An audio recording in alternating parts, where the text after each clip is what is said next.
श्री वल्लभाधीश की जय। श्री गोसाई जी परम दयाल की जय। श्याम सुंदर श्री अम्बे महारानी की जय। काशी विश्वनाथ भगवान की जय। गौरा महारानी की जय। श्री गणेश जी महाराज की जय। सरस्वती मात की जय। गणपति सरकार की जय।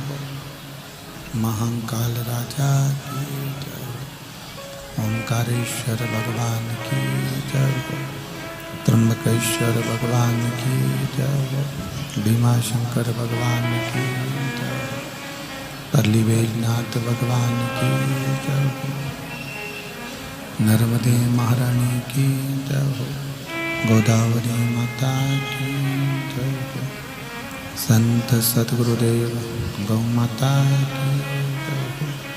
चिंता संतान हंतारो यत्पदानो रेणवा शयनं तनीचार्यानं नमामि महोम यदनुवृतो जन्तुवा सर्वदुःखातिगो भवेत् तमं सर्वदा वन्दे श्रीमद्वल्लभनन्दनम्।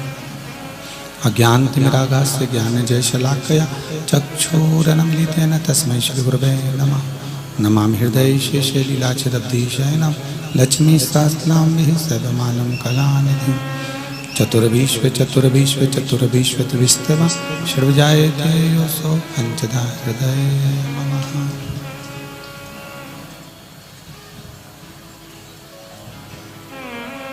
बोल विश्वनाथ भगवान की जय।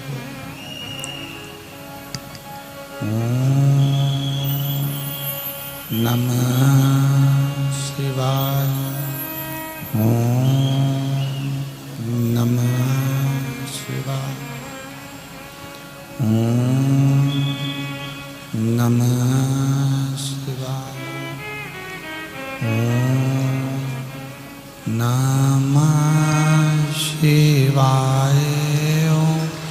ओम नमः शिवाय। ओम नमः शिवाय। ओम नमः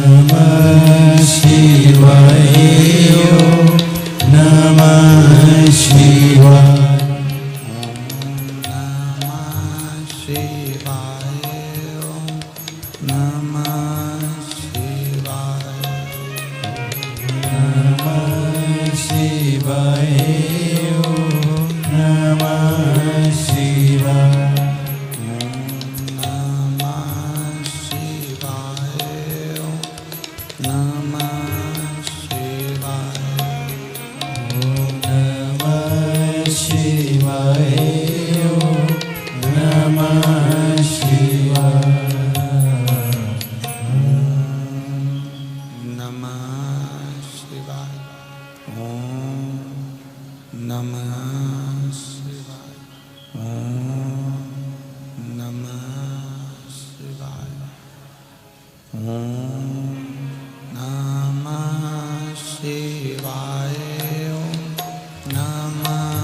नमः शिवाय।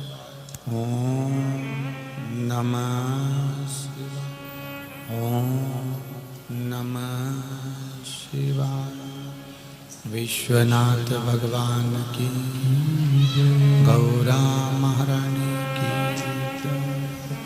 कुबेरेश्वर महादेव की,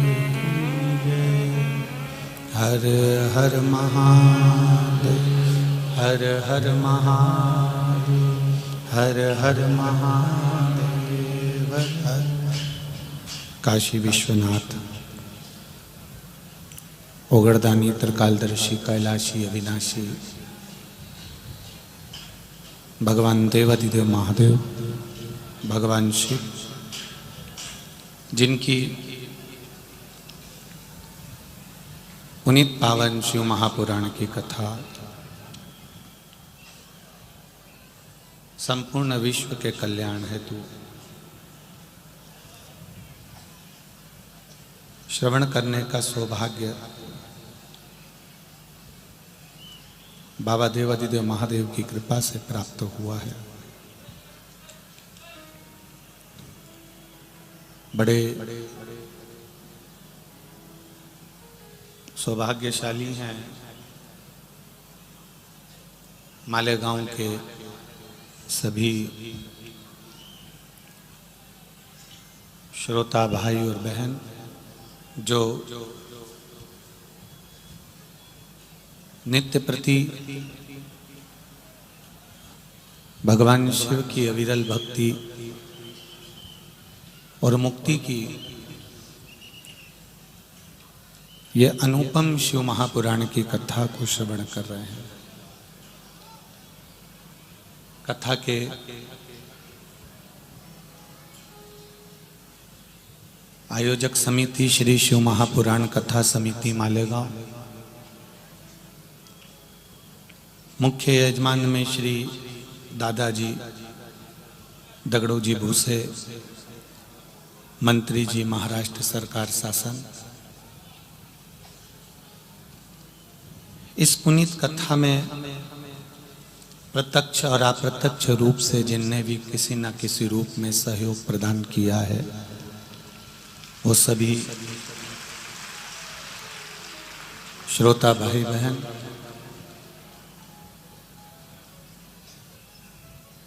कहीं मेरे देवाधिदेव महादेव की करुणा और कृपा और उदारता है जो आप और हम भगवान शिव की अनुपम माधुर्य रखने वाली, एक सुख प्रदान करने वाली, आनंद देने वाली कथा को सुन रहे हैं।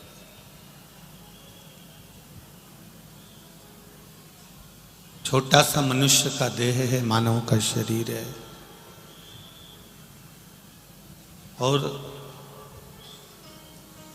उस मानव के शरीर में भी भगवान की भक्ति को प्राप्त कर लेना, भजन प्राप्त कर लेना, कहीं शिव भक्ति से जनमानस के कल्याण की भावना से कुछ ना कुछ अपने जीवन में पुण्य का फल एकत्रित कर ले।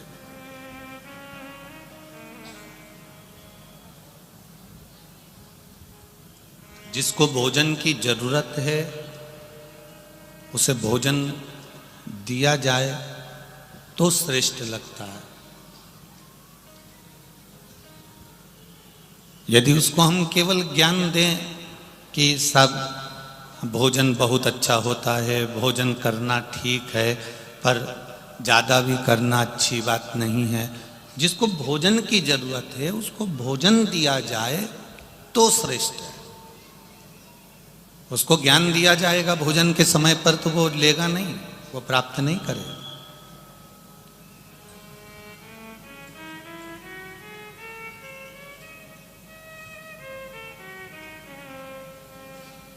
भोजन के समय पर भोजन मिले, ज्ञान के समय पर ज्ञान मिले, सम्मान के समय पर सम्मान मिले, जल के समय पर जल मिले, और जीवन में जब कहीं जैसे भूख लगती है तो भोजन की जरूरत पड़ती है, प्यास लगती है तो पानी की जरूरत पड़ती है, और जब व्यक्ति के जीवन में उलझन उत्पन्न होती है तब शिव महापुराण की जरूरत पड़ती है।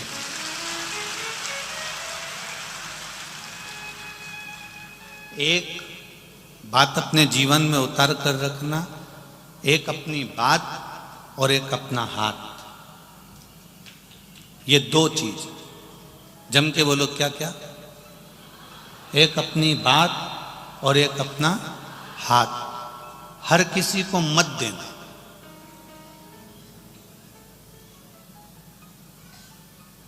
तुम्हें दुख हुआ और तुमने जाकर पड़ोसन से अपनी बात कह दी, तो पड़ोसन कौन सा अच्छा काम कर लेगी? तुम्हारे को कुछ 1-2 तोला सोना दे देगी क्या? अरे बोलो तो जम के, नहीं देगी ना। अब तुमने जाकर अगर अपनी सास की बुराई भी कर दी, अपने पति की बुराई कर दी, अपने परिवार की बुराई कर दी, तो कोई इसको सुधारने वाला नहीं है, और उल्टा हंसेंगे, शब्द कहेंगे।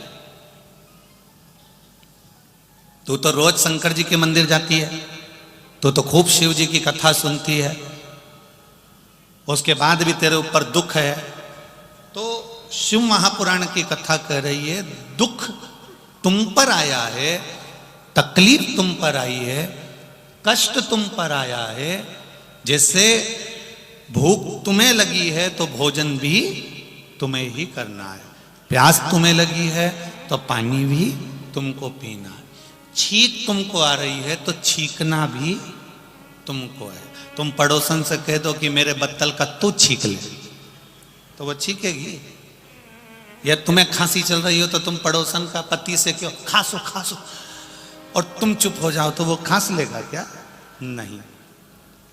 भूख तुम्हें लगी है तो भोजन भी तुम्हें करना है, पानी की प्यास लगी है तो पानी भी तुम्हें पीना है, छींक तुम्हें आई है तो छींकना भी तुम्हें है, खांसी तुम्हें आई है तो खांसना भी तुम्हें है, और दुख तुम पर आया है तो उसको मिटाना भी तुम्हें ही है। तुम्हारे भजन के बल कलयुग केवल नाम धारा, और सुमर सुमर नर उतरहि पारा। भजन के बल पर दो चीजें किसी को मत दो, एक बोलो जम के बोलो बात, और दूसरा हाथ।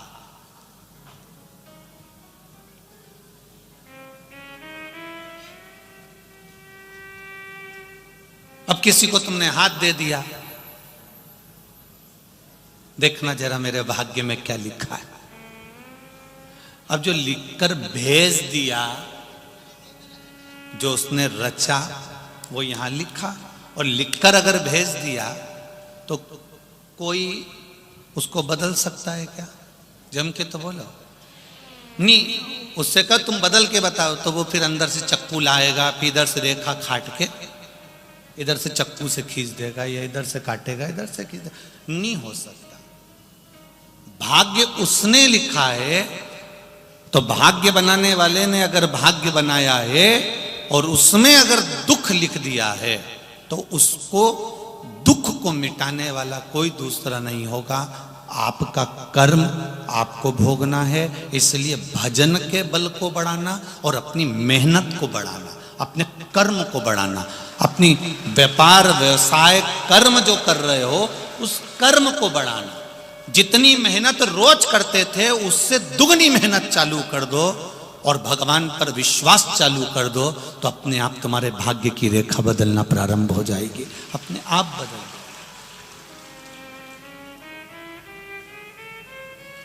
किसी की सामर्थ्य तो नहीं है कि आपके भाग्य को बदल दे, भाग्य आपका अपने को बदलना पड़ेगा। भगवान कृष्ण गीता जी में कहते हैं, भगवान शंकर माता पार्वती जी से कहते हैं, भगवान राम लक्ष्मण जी से कहते हैं, लंकाधिपति रावण मंदोदरी से कहते हैं, और भगवान कृष्ण अपनी संपूर्ण रानियों से कहते हैं कि कर्म की प्रधानता है। आप जितनी मेहनत करेंगे, आप जितना कर्म करेंगे, उस कर्म के अनुसार परमात्मा पर विश्वास रखकर आप अगर कुछ कर्म में आगे बढ़े हो तो उसमें फल जरूर मिलेगा। ये निश्चित हो जाता है, वो प्राप्त जरूर हो।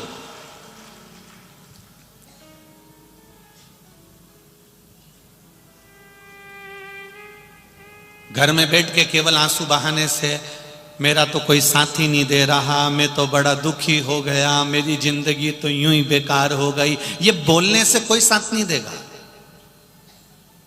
ये कहने से कोई तुम्हारा पक्ष नहीं लेगा। ये आंख के आंसू पोंछकर तुम्हें अपने कार्य के प्रति जागरूक होना पड़ेगा, तुम्हें जाना पड़ेगा, मेहनत करना पड़ेगी।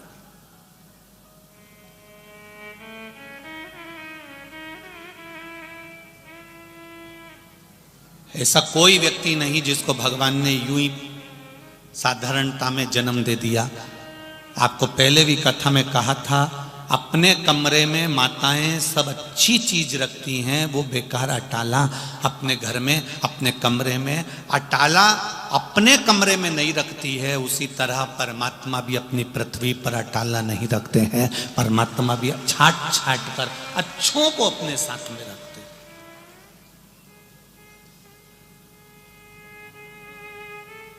किसी के आगे जाकर अपने दुख का रोना मत रो।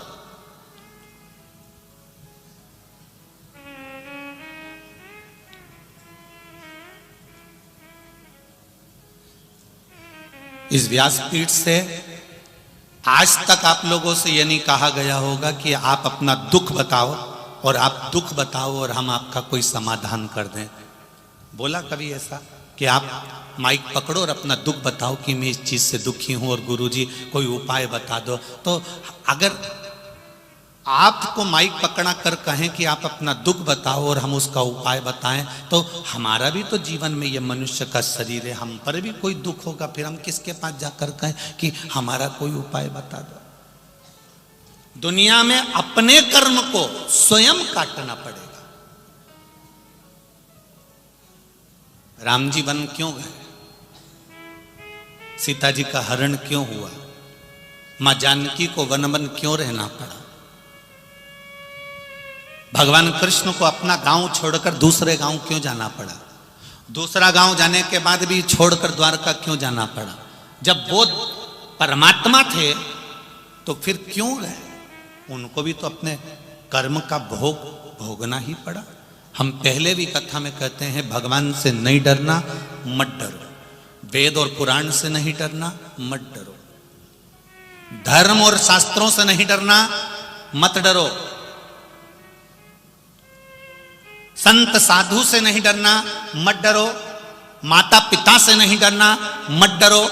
घर के बुजुर्गों से नहीं डरना, मत डरो। पर इतना याद रखना, अपने कर्म से जरूर डरना, क्योंकि कर्म का भोग तो परमात्मा को भी भोगना पड़ता।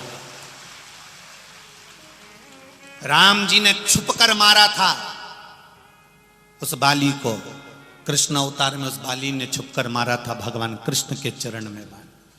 सीता जी ने एक चिड़िया कैद में रखी, माता जानकी को कैद में रहना पड़ा।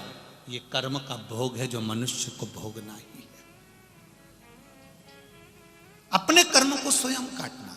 आप अगर पड़ोसी के यहाँ जाकर कह भी दोगे, आप किसी से जाकर बोल भी दोगे कि मुझे ये दुख है, आप किसी से जाकर कह दोगे कि मुझे ये तकलीफ है, तो क्या वो तकलीफ मिटा देगा? अरे बोलो तो जम के, नहीं मिटाएगा।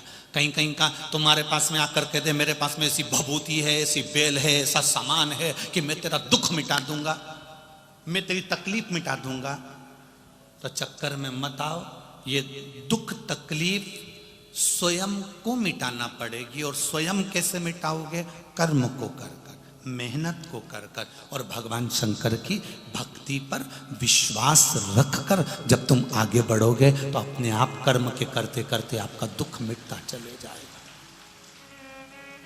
स्वयं को मिटाना। किसी को कह भी दोगे ना कि मुझे दुख है, वो आपका दुख नहीं मिटाएगा। चलो एक प्रैक्टिकल करके देख लो। अपनी पड़ोसन से जाकर कहना, जिसको तुम अपनी सारी बात बताती हो, जिस रिश्तेदार को तुम अपनी सारी बात बताते हो, उस रिश्तेदार से एक बार 1-2 महीने बाद जाकर कहना, मुझे 10 लाख रुपए की जरूरत है, तू दे दे।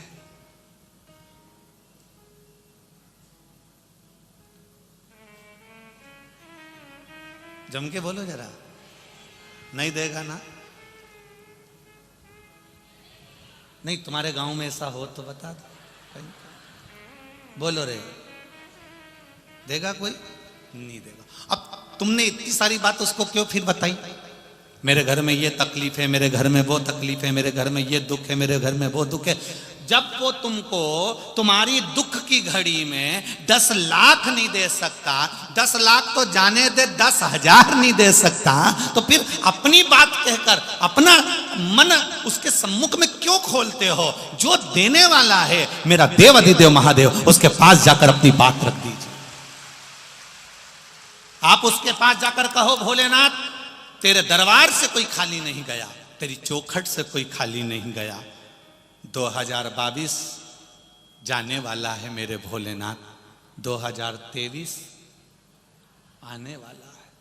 मेरे बाबा ऐसी कृपा करना। हम जानते हैं कि 22 के बाद में 23 आने वाला है। 22 जैसा भी गया आपकी कृपा से गया, पर मेरा विश्वास जितना अभी आपके चरणों में है, 2023 में उससे ज्यादा विश्वास आपके चरणों में हो जाए। मेरा विश्वास आपके चरणों में उससे ज्यादा हो जाए। सर्वे भवन्तु सुखिनः। मेरा गांव, मेरा घर, मेरा मोहल्ला, मेरी सोसाइटी, मेरी कॉलोनी, मेरा गांव, मेरा प्रदेश, मेरा देश, मेरा राष्ट्र और संपूर्ण विश्व का कल्याण हो जाए, ऐसी कृपा मेरे महादेव कर देना।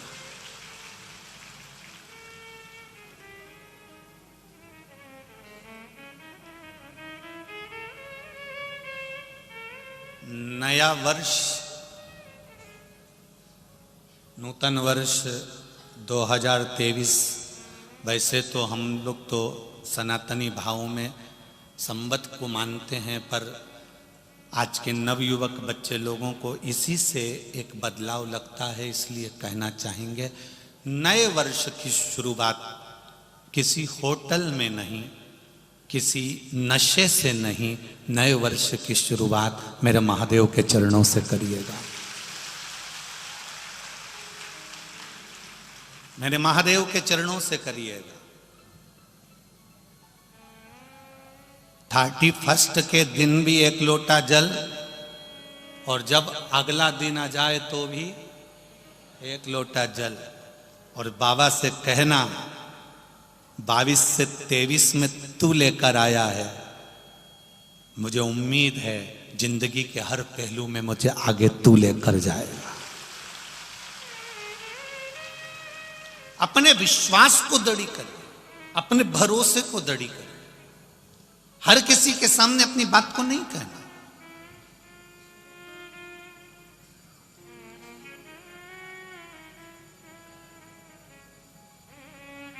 क्यों अपनी बात को हम हर किसी के सामने कहें?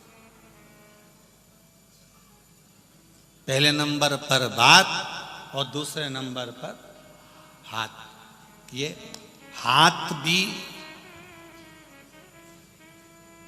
हर किसी को मत दे देना। मेरी बेटियों से सबसे ज्यादा निवेदन है, सबसे ज्यादा निवेदन है मेरी बेटियों से, इस हाथ को एड़े तेड़े नत्थु खेरे के हाथ में मत दे देना। ये तुम्हारे जीवन का जो पिता बेटी का कन्यादान करता है, उस पिता की पूंजी है बेटी का हस्त कमल। हर किसी को नहीं दिया जाता। जरा सा बॉडी शॉडी बना ली, जरा सी गाड़ी घोड़ा ले आया, 2-4 बार तुमको चाउमीन खिलाने ले गया, और तुमने अपना हाथ उसके हाथ में दे दिया। बहुत सोचिए। बात भी किसी के सम्मुख में मत कहो और हाथ भी किसी के सम्मुख में मत दो। बात भी मेरे शंकर के पास जाए और ये हाथ भी, इसमें बहुत सी रेखाएं उल्टी सीधी होती है। हो सकता हमारे भाग्य में कहीं दुख लिखा हो, कष्ट लिखा हो, तो जब जब मंदिर में जाओ शंकर के मंदिर में जाओ तो जल चढ़ाकर शिव जी के जल को हाथ में झेल लो, और राम कृष्ण के मंदिर में जाओ, दत्त के मंदिर में जाओ तो पंडित जी, संत, गुरु, साधु आपके हाथ में चरणामृत दे तो इस हाथ को आगे कर दो। क्यों? चरणामृत का जल, शंकर भगवान का चढ़ा हुआ जल, गुरु जी के हाथ का प्रसाद, परमात्मा के हाथ का जल जब हमारे हाथ में आएगा तो रेखा कितनी भी उल्टी हो वो सीधी होती चली जाती। तुम मंदिर में जाओ, तुम्हारे यहां भी बहुत सारे मंदिर है, लक्ष्मी नारायण का मंदिर होगा, वेंकटेश भगवान का मंदिर होगा, दत्त मंदिर होगा, राम जी का मंदिर होगा, कृष्ण भगवान का मंदिर होगा, गुरु जी का मंदिर होगा, शंकर जी का मंदिर होगा। उस मंदिर में जाना, पंडित जी आसन लगा के बैठ जाते हैं, बोलो सही है कि गलत है? और वो एक पंचपात्र से तुमको देते कि नहीं देते चरणों तक? अरे बोलो तो जम के देते हैं। पंडित जी ने कभी तुमसे ये किया मुंडा फाड़ो, और पंडित जी ने कहा लो मैं तुम्हारे मुंह में डाल देता हूं? बोला कभी ऐसा? नहीं। उन्होंने एक बात जरूर की, हाथ आगे करो। बोला कि नहीं बोला? हाथ आगे करो। पंडित जी क्यों बोल रहे हैं कि हाथ आगे करो? पंडित जी कह रहे हैं हाथ आगे करो, और वो हाथ इसलिए आगे करो क्योंकि हाथ आगे कर कर जब तुम भगवान का चरणामृत प्रसाद इस हाथ में लेते हो तो हाथ की उल्टी रेखाएं अपने आप सीधी होना चालू हो जाती हैं। हाथ आगे करो, और वो हाथ परमात्मा की सेवा में आगे करना, परमात्मा की भक्ति में आगे करना।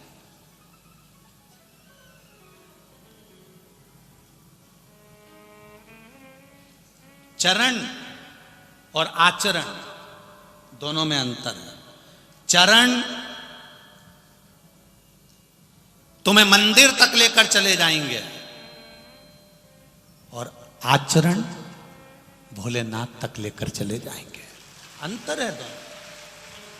चरण तुम्हें मंदिर तक ले जा रहे हैं, चरण तुम्हें शिव कथा तक ले जा रहे हैं, चरण तुम्हें गुरु के दरवाजे तक ले जा रहे हैं, चरण तुम्हें परमात्मा की चौखट तक ले जा रहे हैं, चरण तुम्हें तीर्थ तक ले जा रहे हैं, चरण तुम्हें सदगुरु की शरणागति तक लेकर जा रहे हैं। पर तुम्हारा आचरण, तुम्हारा व्यवहार, तुम्हारा भजन, तुम्हारा स्मरण, तुम्हारी भक्ति और तुम्हारा भगवत कीर्तन, तुम्हारा किया गया अच्छा कर्म तुम्हें भगवान के करीब लेकर जा रहा है। मंदिर तक ले जाने की गारंटी इन चरण की है, पर परमात्मा तक ले जाने की गारंटी इस आचरण की है, इस मन की है, इस चित्त की है। परमात्मा तक आचरण लेकर जाएगा।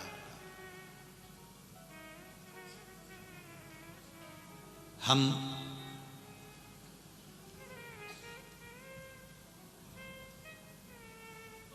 एक बात अपने जीवन में ध्यान में रखें आप, हमारा जो मनुष्य का जो देह होता है, मानव का जो शरीर होता है, ये बड़ा विचित्र शरीर होता है।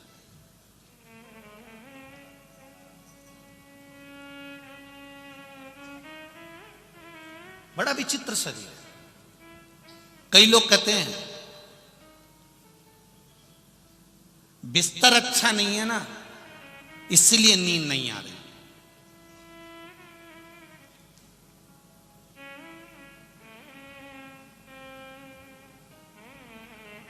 मैं आप सबसे पूछना चाहता हूं, जितने भी लोग आस्था चैनल पर कथा सुन रहे हैं, और जितने लोग फेसबुक यूट्यूब पर कथा सुन रहे हैं, और जितने लोग यहां बैठकर कथा सुन रहे हैं, बिस्तर से, गादी तकिए से, डनलप के गद्दे से, फोम के गद्दे से, रुई के गद्दे से, कपास के गद्दे से, या बहुत सुंदर मखमल के गद्दे से कभी नींद आती है क्या? नींद हमेशा दिल के सुकून से नहीं आ सकती। हम गद्दे में नींद ढूंढ रहे हैं, हम गोदड़ी में नींद ढूंढ रहे हैं, हम कम्बल में, रजाई में नींद ढूंढ रहे हैं। वो नींद गादी में नहीं आ सकती, कोई डनलप का गद्दा, इतने सारे लोग बैठे हैं, इसमें से किसी किसी के घर में तो इतना मोटा भी गद्दा होगा, इतना जोरदार होगा, एसी भी लगा होगा, डनलप का गद्दा भी होगा, सोफा भी होगा, सब कुछ होगा, उसके घर में सारा सुख होगा। पर पूछो, रात को 12-12 बजे तक नींद नहीं आती, करवट बदलते रहो, नींद ही नहीं आ रही है। फिर पत्नी पति से कह रही मुझे नींद नहीं आ रही, ना जान। पति बोले, कभी कभी पति बोल देता है मुझे नींद नहीं आ रही, एसी बढ़ाया, एसी डाउन करा, पानी पी लो, पानी पिया, गोली खाई तो भी नहीं आई, रात के 3 बजे फिर उठ के बैठ गया। आखिर नींद क्यों नहीं आ रही? क्योंकि हमने गद्दा तो बड़ा ले लिया, हमने गद्दा तो मोटा बना लिया, हमने एसी भी लगवा लिया, पर इस दिल को महादेव से नहीं जोड़ पाए, इसलिए वो नींद चली गई। सुकून मिलता है सच्चा सुख केवल भगवान तुम्हारे, बोलो बोलो जम के बोलो, चरणों में सुकून मिलता है, सुकून। तुम यहां देखो, रात को कोई आए हो तो यहां पर कभी दर्शन करना, रात के लोग जो रुकते हैं उनको, कम्बल पे सो रहे हैं, कारपेट पे सो रहे हैं, गद्दे पे सो रहे हैं, रात भर भजन चलता है, 11-12-1 बजे तक लोग नाचते रहते, कूदते रहते, भजन करते रहते, और सवेरे फिर कितने घंटे की नींद लेते होंगे इस कथा में, कितने घंटे की? ये बैठने वालों से पूछना कभी। 2 घंटा चैन की नींद सो गए तो सो गए होंगे, नहीं तो भगवान की भक्ति में ऐसे डूबे रहते, ऐसे डूबे रहते, उनका भजन चलता रहता, भजन। सवेरे उठे, तैयार हुए, फिर बैठ गए, शाम हुई, फिर अपने काम में लग गए और भजन करने में लग गए। और वो नींद जो 2 घंटे की लेते हैं, वो इतनी सुकून की नींद लेते हैं कि उनको ये मालूम ही नहीं पड़ता कि डनलप के गद्दे पे सो रहे हैं कि गोदड़ी पर सो रहे हैं। सुकून उनको ये मालूम है, बैठा है।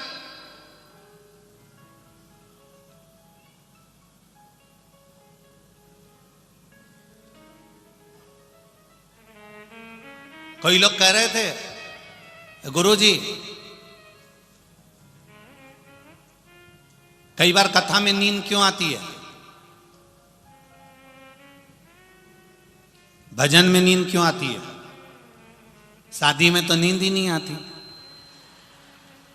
किटी पार्टी में तो नींद ही नहीं आती, कहीं जन्मदिन की पार्टी हो, होटल में पार्टी हो तो 12-1-2 बजे तक तो कोई नींद का काम ही नहीं है।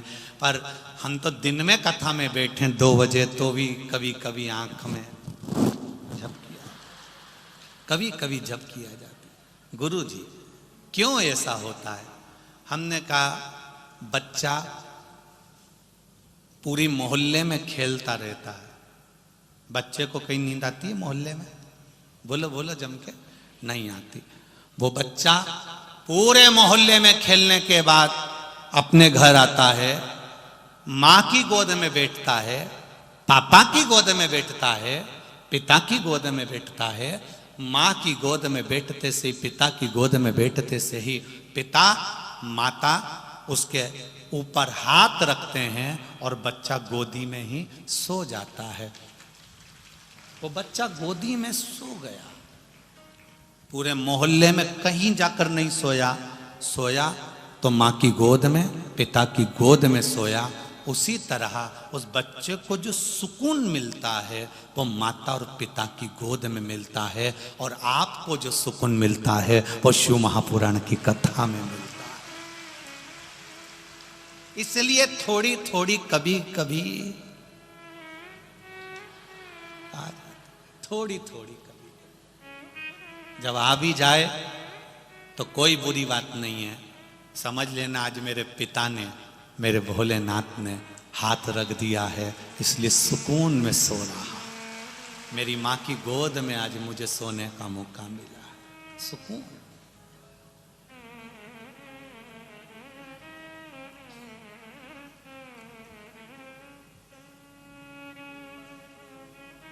भक्ति में जो बल है, सुकून जहां मिलेगा। गादी बहुत मोटी है, गद्दा बहुत मोटा है, डनलप का गद्दा भी लगा है, एसी का रूम भी है, खाने के लिए बादाम भी रखी है। रात को सोए जब इतना बड़ा गिलास भर के दूध भी पी गए, कैसा था? 2-4 और लड्डू खा गए, पेट भर के खाना खाया, फिर भी नींद गायब है। वो नींद गई कहाँ है? तो कहा गादी से या तकिए से नींद नहीं आती, नींद हमेशा सुकून से आती है जब हृदय, दिल, मन, चित्त जब परमात्मा में लगा कर बैठोगे, तब भगवान भी कहेगा ये मेरा हो गया, मैं तेरा हो गया। तुमने सारी चिंता, पूरी की पूरी चिंता परमात्मा को सौंप दी, तो फिर चैन की नींद सो गए आनंद से। अभी आप चैन की नींद नहीं सो पाते हो क्योंकि तुम्हें चिंता लगी है, टेंशन लगा है, मन लगा हुआ है तुम्हारा परिवार में, कुटुंब में। जिस दिन तुमने सोच लिया घर महादेव का, परिवार महादेव का, हम महादेव के, जमीन महादेव की, घर, परिवार, कुटुंब, कबीला सब महादेव का है, जब तुमने अपना मानना छोड़ दिया तो वो संभाले। परंतु जब तक हमारे भीतर आसक्ति है, एक कई माताएं, ये देखना है, मालेगांव की भी माताओं को देख लेना तुम, और चाहो तो जालना की, मालेगांव की, चलकरेंजी की, सोलापुर की, धूलिया की, तुम चाहो तो मध्य प्रदेश की एक जगह की, गुजरात की, चाहे हो कहीं की भी माताओं को देख लेना। ये कभी कभी अकड़ में कह देती है, वो तो मैं जिंदा हूं इसलिए घर चल रहा है, जिस दिन मर गई आटे दाल का भाव मालूम पड़ जाएगा। ये कभी कभी अकड़ में कह देती है, मैं जिंदा हूं तो घर चल रहा है, जिस दिन मर गई ना आटे दाल का भाव मालूम पड़ जाएगा। तो जो इतनी अकड़ में कहे तो उससे कह दो आधा घंटा मरीज जा, मर जा, आधा घंटा मरीज जा, उससे क्या होगा? नहीं मर तू तो आधा घंटा मर जा।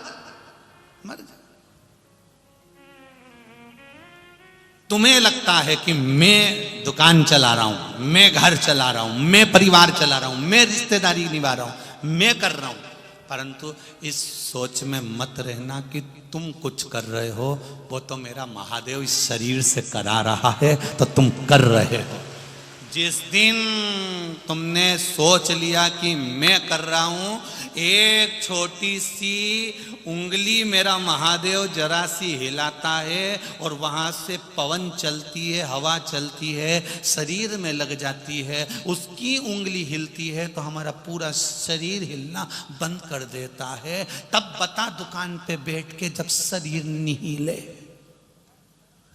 तब चल के बता, तब जाके बता कि मैं करता हूं, मैं दुकान चलाता हूं, मैं करता हूं, मैं कर रहा हूं, मैं कर रहा हूं। अरे भाई तुम नहीं कर रहे, जिसने जन्म दिया वो कर रहा। ये हमारी सोच गलत हो गई है, ये हमारे विचार गलत हो गए, हमारी दृष्टि गलत हो गई है कि हम कुछ कर रहे हैं, कुछ नहीं।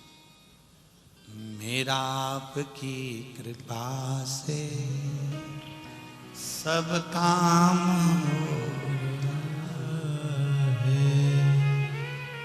करते हो भोले बाबा, मेरा नाम हो रहा है, मेरा आपकी कृपा से सब काम हो रहा है। ये उसकी कृपा हुई, इसलिए ये शरीर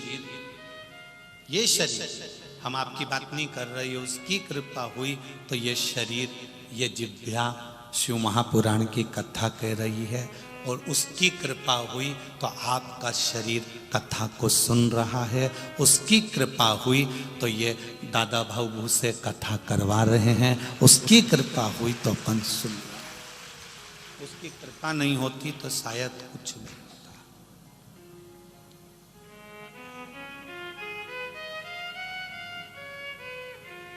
कल हम नीचे अग्रवाल जी से बात कर रहे थे तो वो उनके अग्रवाल जी कह रहे थे, गुरुजी अब तो मन ऐसा हो गया है कि साल 2 साल में एक बार भगवान की ऐसा कुछ ना कुछ पुण्य का कार्य होते रहना चाहिए। हाँ, इन्हीं से बात चल रही थी हमारी, तो कह रहे थे कि गुरुजी साल 2 साल में कहीं ना कहीं पुण्य का कार्य अपने मालेगांव में होते रहना चाहिए। ये सीख मिल गई शिव महापुराण से। साधुवाद, कुछ ना कुछ भगवान का स्मरण होता है, चलता है। भजन में, मन में, चित्त में। बहुत छोटा सा जीवन है, बहुत छोटा सा।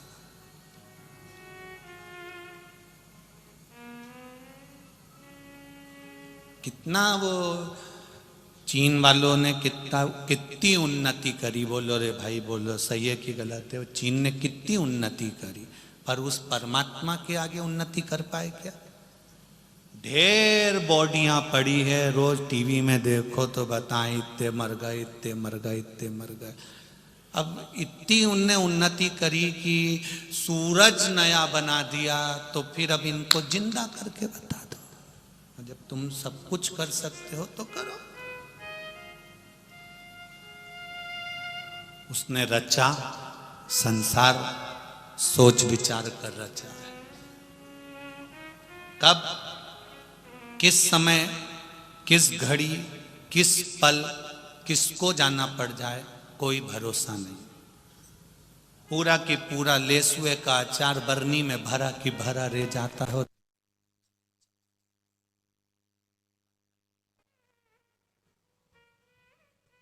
पापड़ भी पूरे के पूरे धरे की धरे। दो भी नहीं खा पाया, निपट गया।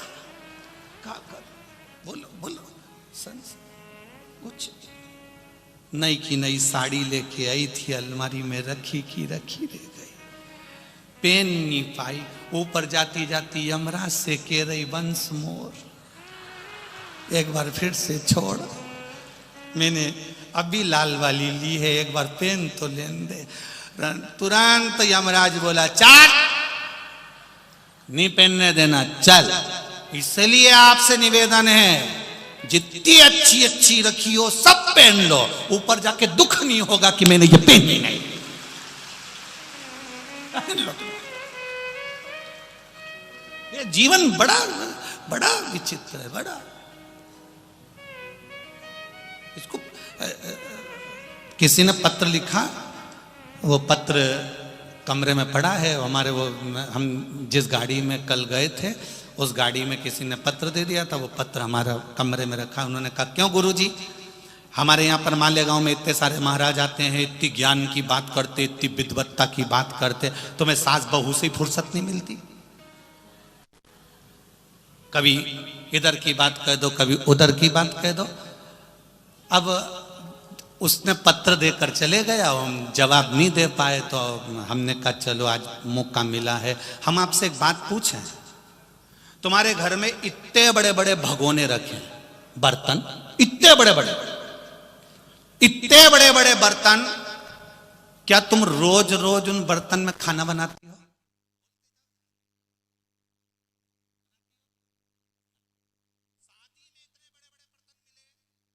क्या करा तुमने, खाना बनाया? नहीं। जो छोटे बर्तन होते हैं वो हर कभी काम में आ जाते हैं। प्लेट, कटोरी, चम्मच, गिलास, लोटा, भगोनी, जो छोटे होते हैं वो बार बार चाय बनाने में काम आ जाते हैं। इसलिए हम बड़े बर्तन प्रयोग नहीं करते, हम छोटे बर्तन में काम निकाल लेते हैं। छोटी बात, सास बहू के बात से, परिवार की बात से, छोटी छोटी बातों से हम अपने आनंद की बात आप तक पहुंचाने का प्रयास कर देते हैं, जिससे काम आ जाएगा। बड़ा काम नहीं आएगा। हमेशा काम आता है तो छोटा ही बर्तन काम आता है। यहां भी देख लेना पूरी कथा में छोटे बर्तन कितने काम आ रहा है, और बड़े बड़े तो सोफा तोड़ रहा है। तुम खुद देख लो।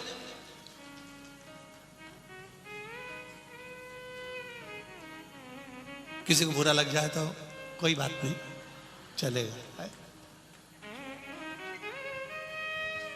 बड़ा बर्तन कितना काम आ रहा है? कोई बड़ा बर्तन काम आएगा? नहीं, छोटा बर्तन काम आएगा। जितने छोटे, कोई कहे हम बहुत छोटे आदमी, हमारा गांव बहुत छोटा सा, हमारा परिवार बहुत छोटा सा, हम ऐसे, हमारे पास धन नहीं, धन भी छोटा, हमारे पास कुछ भी नहीं। चिंता मत करना, हमेशा छोटा ही काम आता है, बड़ा किसी काम का नहीं। बड़ा तो केवल वो बड़ा बर्तन हमेशा ऊपर अलमारी में टांग पे जमा रहता है, वो तो कभी कभी उतरता है। इसलिए छोटे बनकर ये मत सोचना कि तुम छोटे हो। छोटा इतना प्रबल होता है कि उसका प्रयोग हर जगह होता है। छोटा एक कपड़ा फट गया, अब इसको जोड़ने के लिए तुम वो बोरा सिलते हैं वो सूजा लिया, या फिर कोई और बड़ा सामान लिया हो तो उसका कोई फर्क नहीं। छोटे में जो सुख है, छोटे में वो हर जगह पर काम आ जाता है। छोटा हर जगह,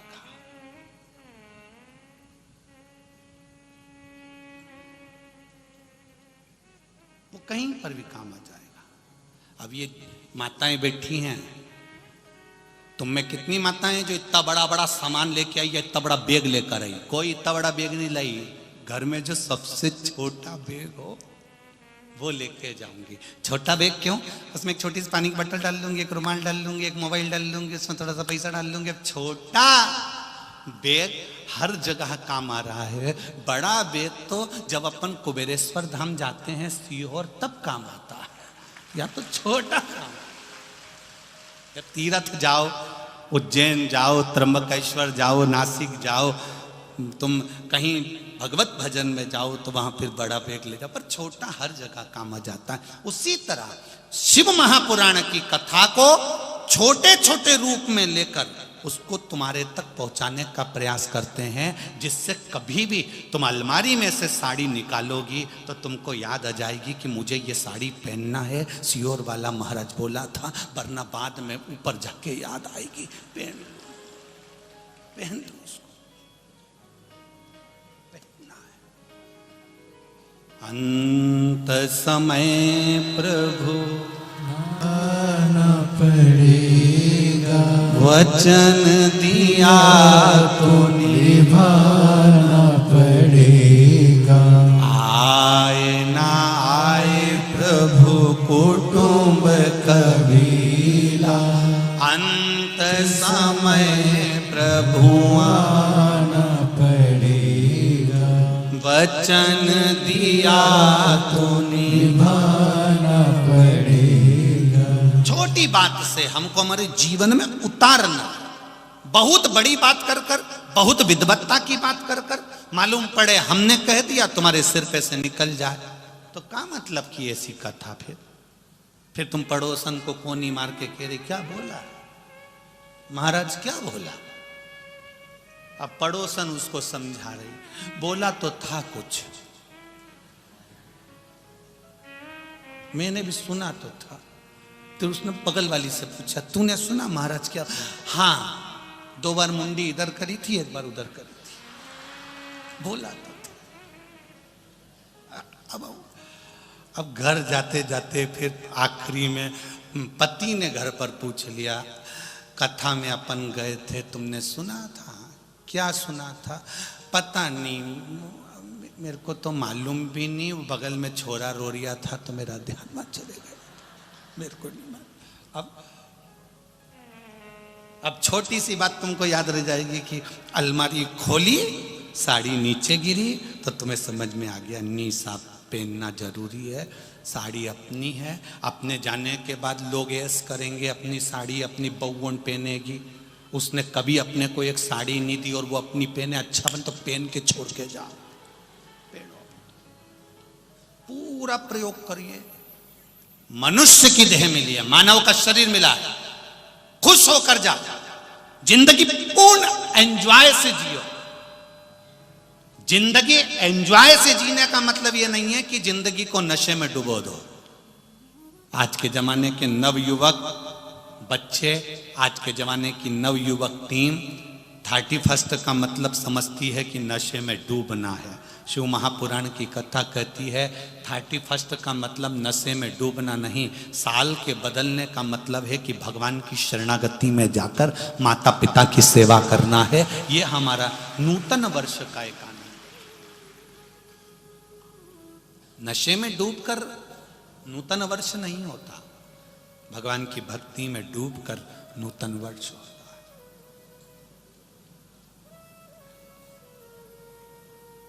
करो भजन भगवान का, स्मरण भगवान का करिए। किसी को भी मेरे भोलेनाथ ने हल्का नहीं बनाया, मेरे परमात्मा ने तुमको भेजा तो कीमती बनाकर भेजा। जैसे एक नोट होता है,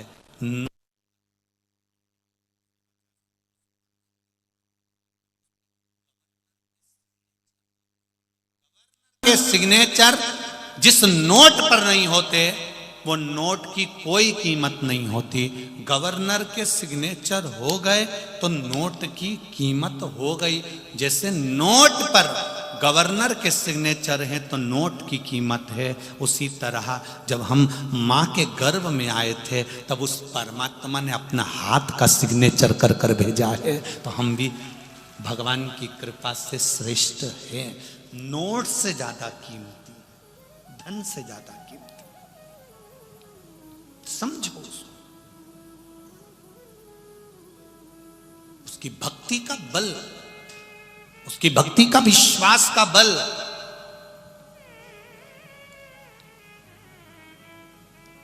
कितना आनंदमय होगा, कितना।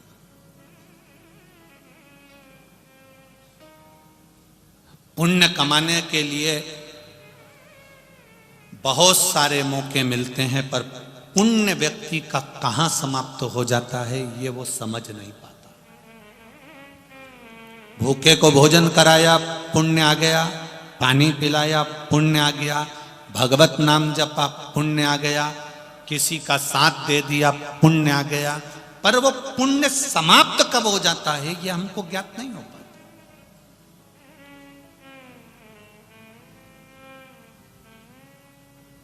करो भगवत स्मरण करो, भजन करो, कीर्तन करो,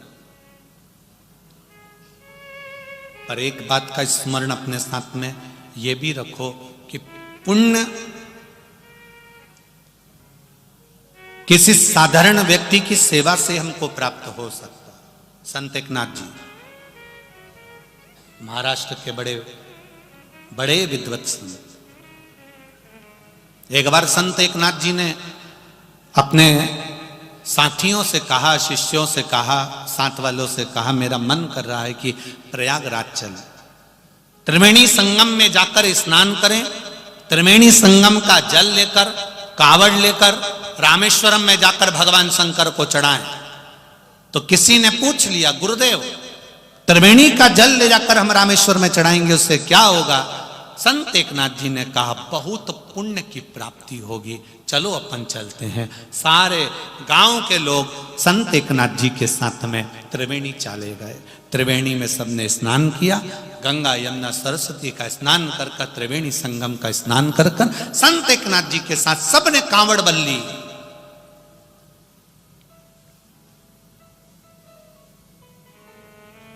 सबने कांवड़ भरी और कांवड़ भरकर सब रामेश्वर के लिए चल दिए।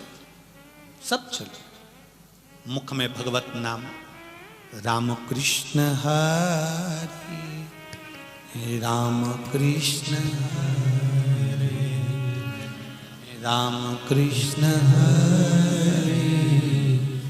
राम कृष्ण हरि राम कृष्ण हरि जय राम कृष्ण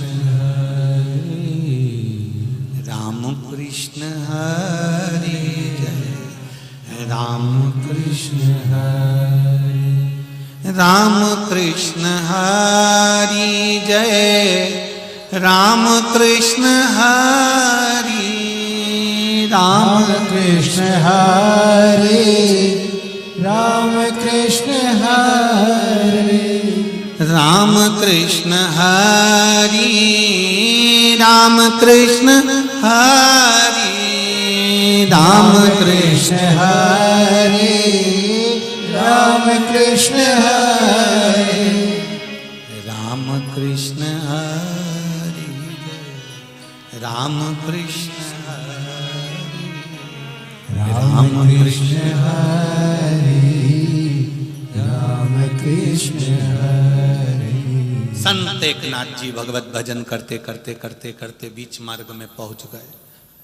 त्रिवेणी संगम कोसों दूर हो गया, रामेश्वरम कोसों दूर हो गया, बीच में है संत एकनाथ जी और उनके साथ में आए सारे भक्त। क्या देखा संत एकनाथ जी ने? सामने एक गधा पड़ा हुआ है, पानी के लिए तड़प रहा है। गधा पानी के लिए तड़प रहा है।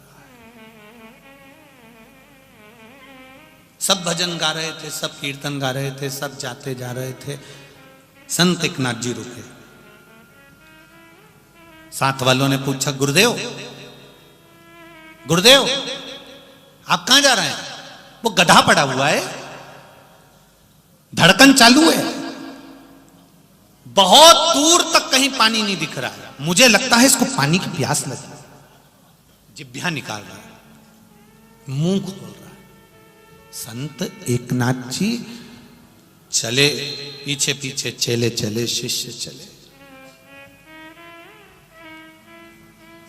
संत एकनाथ जी को लीला करना थी, लीला करा। उन्होंने कहा, पानी दो इसको, गधे को पानी पिलाओ जल्दी से, गधे को पानी दो। अब जितने लोग थे उनके पास पानी तो नहीं था, पर त्रिवेणी का जो जल रामेश्वरम लेकर जा रहे थे वो जल सबके पास में था, सबकी कावड़ थी। गुरुजी गधे को पानी दे देंगे तो फिर रामेश्वरम पर क्या चढ़ाएंगे? पुण्य हमारा, इतनी दूर पानी भरकर ला रहे हैं और पुण्य हमारा चले जाएगा गुरुजी, पुण्य हमारा समाप्त हो जाएगा।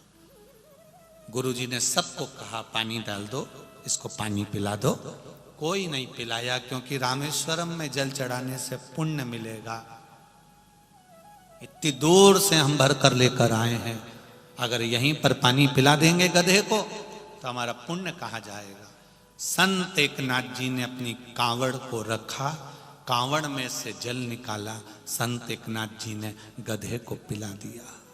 गधा ने पानी पिया, उठकर भाग गया। गधा भाग, पानी पीकर गया।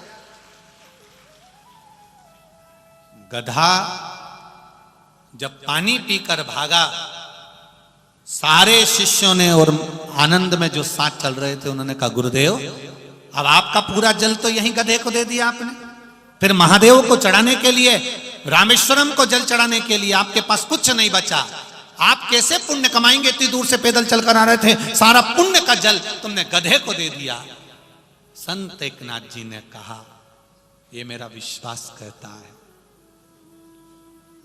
ये मेरा भरोसा कहता है कि इस गधे को प्यास लगी थी, पानी पिलाकर मैंने जो पुण्य कमाया, शायद मुझे वो पुण्य वहां भी नहीं मिलता, ये निश्चित है।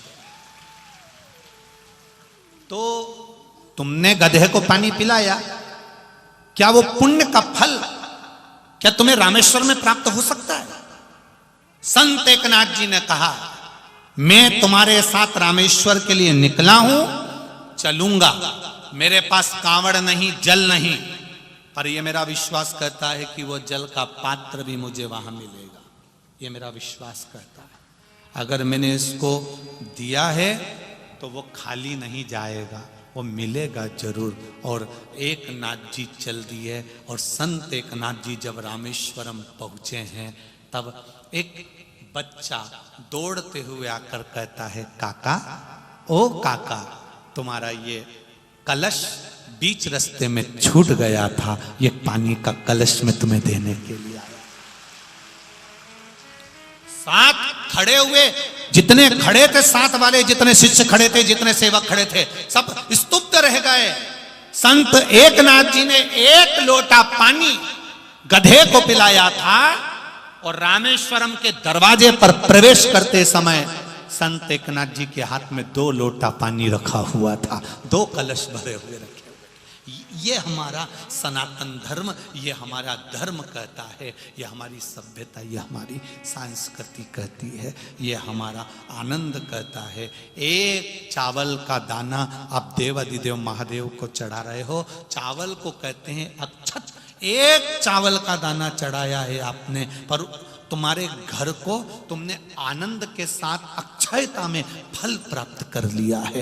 एक बेलपत्री चढ़ाई है, उसका फल तुमने करोड़ों गुना प्राप्त कर लिया है। एक लोटा जल चढ़ाया है, उसका फल तुमने करोड़ों गुना प्राप्त कर लिया है। वो खाली नहीं जा सकता। तुम जो लोटा भरकर शिवजी के मंदिर पर लेकर जाते हो, एक लोटा जल चढ़ाते हो, तुम एक लोटा जल देवाधिदेव महादेव को चढ़ा रहे हो, वो खाली कभी नहीं जाएगा।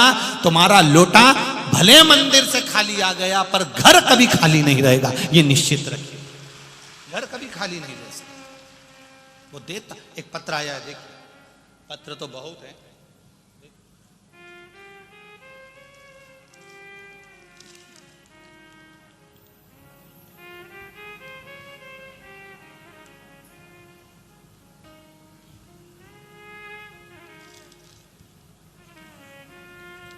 शंभो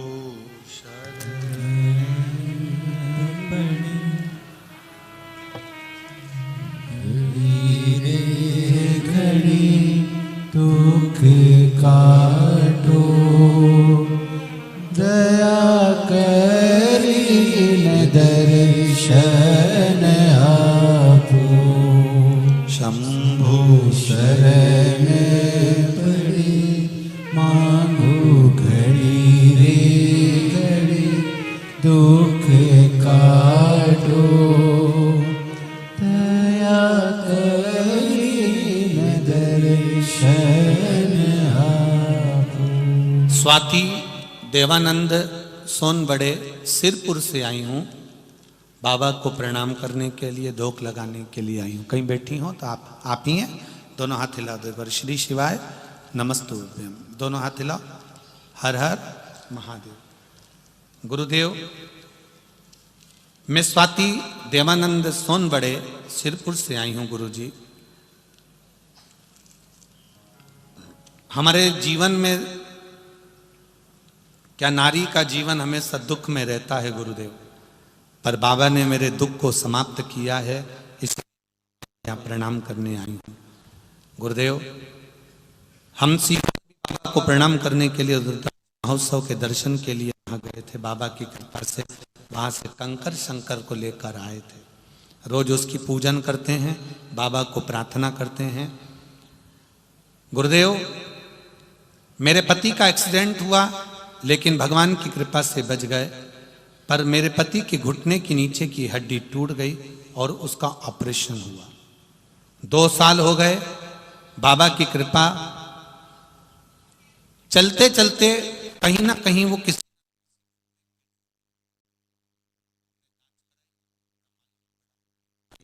उनके ब्रेन में भी कुछ प्रॉब्लम है और कुछ ब्लड के थक्के जमे हुए हैं। गुरुदेव, बाबा से विनती करी, जो गांठ उनके मस्तिष्क में है वो 25 mm की थी। शिव कृपा से डॉक्टर ने कहा था इस गांठ को तो हम निकाल देंगे मस्तिष्क से, पर कोई भरोसा नहीं है कि व्यक्ति कोमा में चले जाए कि वेंटिलेटर पर जिंदगी भर पड़ा रहे, इसका कोई भरोसा नहीं। ऑपरेशन की तारीख दी गई, ऑपरेशन की तैयारी करी गई। उनके पहले एक का और ऑपरेशन हुआ तो मालूम पड़ा कि वो लकवे में चले गया। ऑपरेशन हमारे पति का रुक गया, पर डॉक्टर बोले ऑपरेशन तो करना ही पड़ेगा। तब ऑपरेशन का विचार किया, पर सबसे पहले मैं बाबा देवाधिदेव महादेव से प्रार्थना करने गई और बाबा से विनती कर कर आई। बाबा की कृपा से ऑपरेशन तो हुआ। डॉक्टर ने कहा था या तो पैरालिसिस रहेगा या कोमा में रहेंगे, पर बाबा की कृपा से पहले से बाबा जैसे ही ऑपरेशन होकर आए तब बाबा की कृपा से ठीक रहे, ना पैरालिसिस रहा और ना कोमा में गए। इसीलिए मैं बाबा को यहाँ प्रणाम करने के लिए, बाबा को निवेदन करने के लिए आई हूँ। बैठिए बहन। श्री शिवाय नमस्तुभ्यम। शिव तत्व इसी को कहते हैं। एक पत्र और बड़ा सुंदर आया है, देखिए।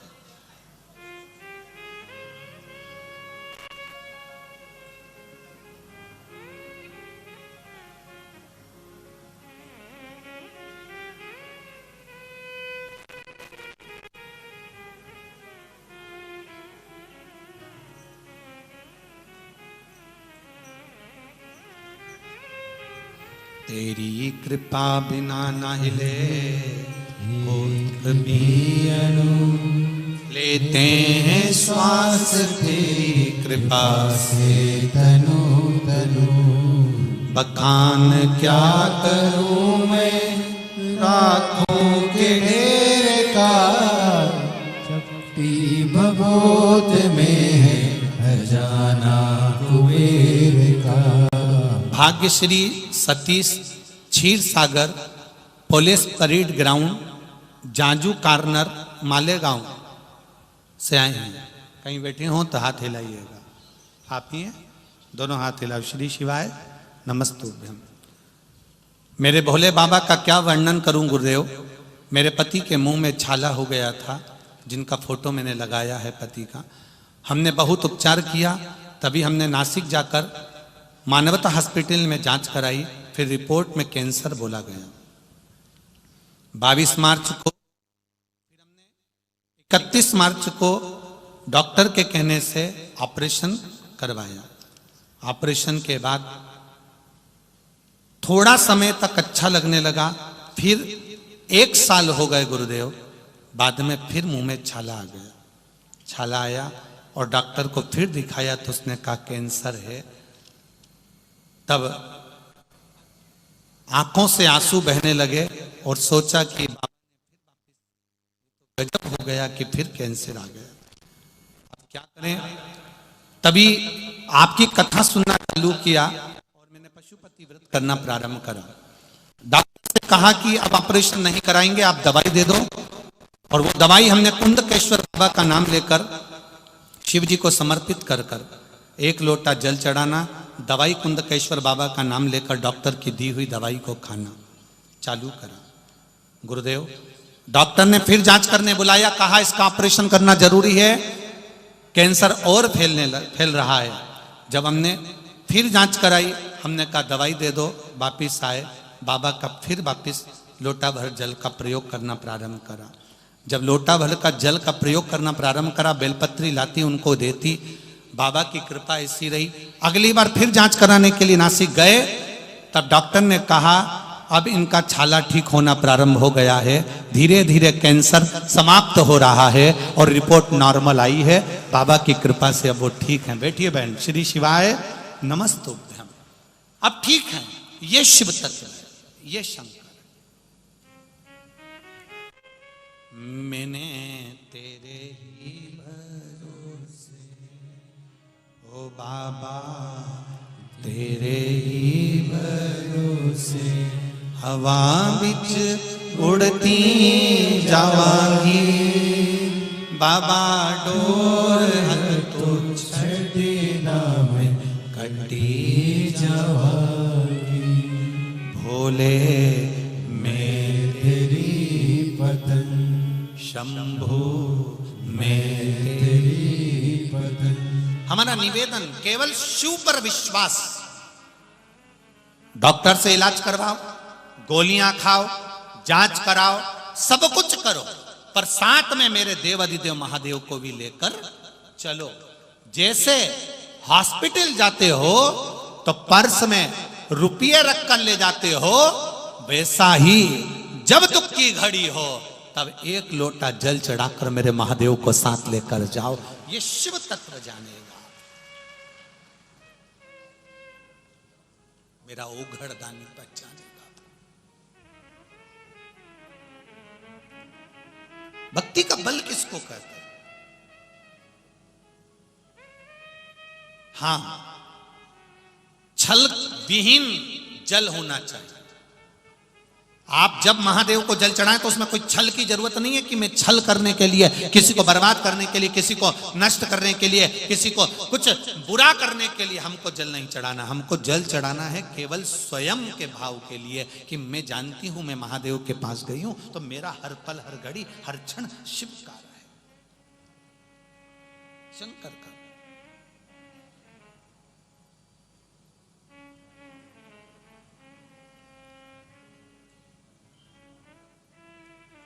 ये जिसने जिंदगी में कभी ना कभी किसी ना किसी को धोखा दिया होता है ना,